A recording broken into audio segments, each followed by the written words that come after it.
Monstros e lendas.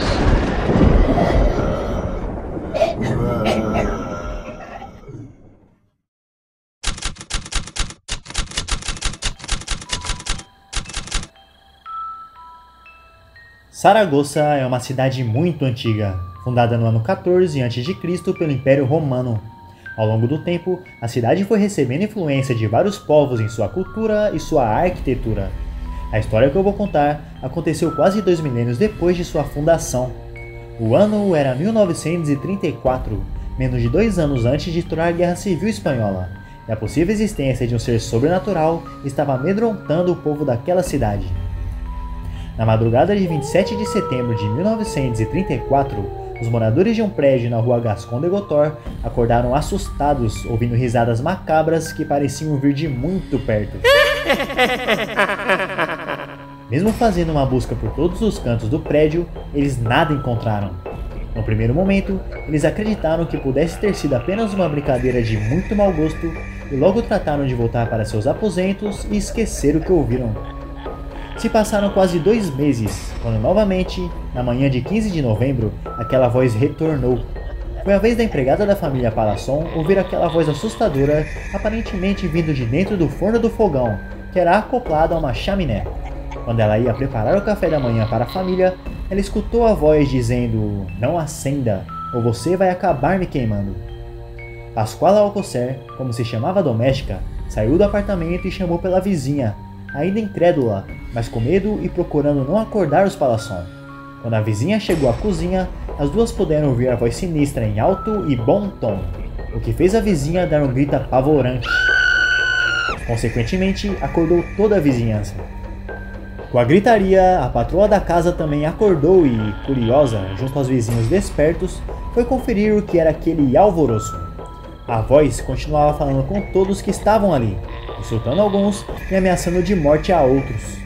Quando o proprietário da casa, Dom Antônio Palasson, chegou ao local, tratou imediatamente de chamar a polícia, pois acreditava que alguém estava brincando com a sua família e que o microfone pudesse ter sido implantado lá dentro para aterrorizá-los. Os policiais foram ao local de certa forma ainda relaxados, pois acreditavam que tudo se tratava apenas de um trote.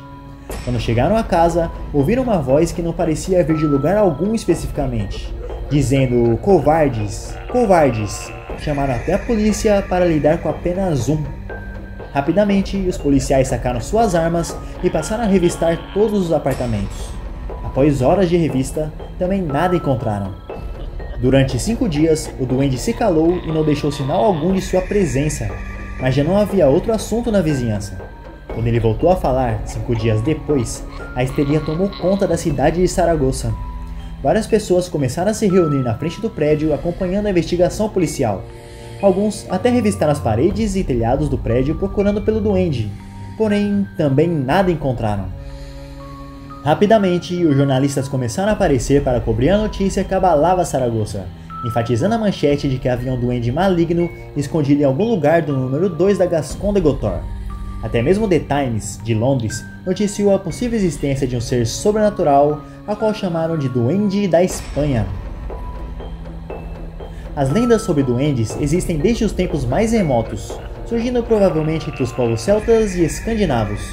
As lendas contam que os duendes são seres humanoides muito pequenos, provavelmente com cerca de 30 centímetros, amam pregar peças e enganar as pessoas, além da habilidade de se tornarem invisíveis. Seu humor é muito sensível e costumam se esconder nas casas das pessoas. Embora o ser místico que estivesse causando pânico em Saragoça nunca tenha sido visto por ninguém, ficou comumente apelidado de duende, por ter características semelhantes a essas criaturas. Os investigadores, sem saber muito bem o que fazer, chamaram todo tipo de gente para aquela situação, incluindo médicos, engenheiros, religiosos e psicólogos. Um arquiteto foi até o local para medir a abertura da chaminé, para que soubessem se era possível que alguém entrasse ou saísse por ali.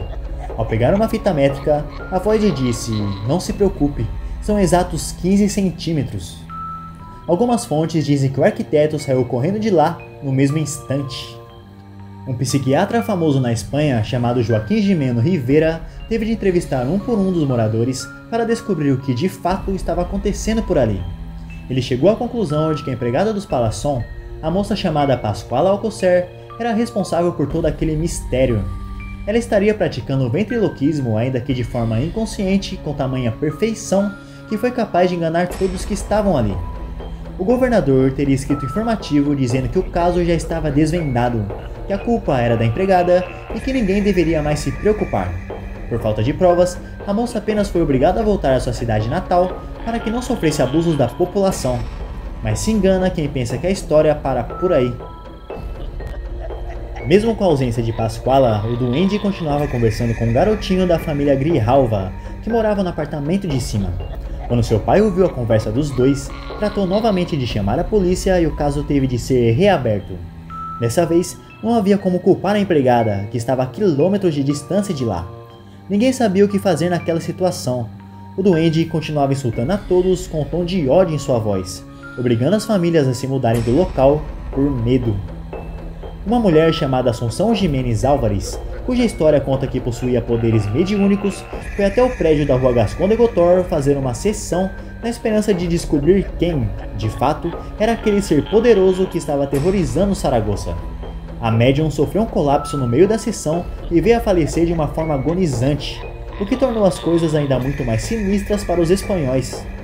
Não se sabe muito bem o que aconteceu de fato nos dias seguintes, mas a história oficial diz que o duende continuou falando com os moradores por mais 2 meses, até que, certo dia, ele se calou e ninguém mais ouviu a sua voz novamente.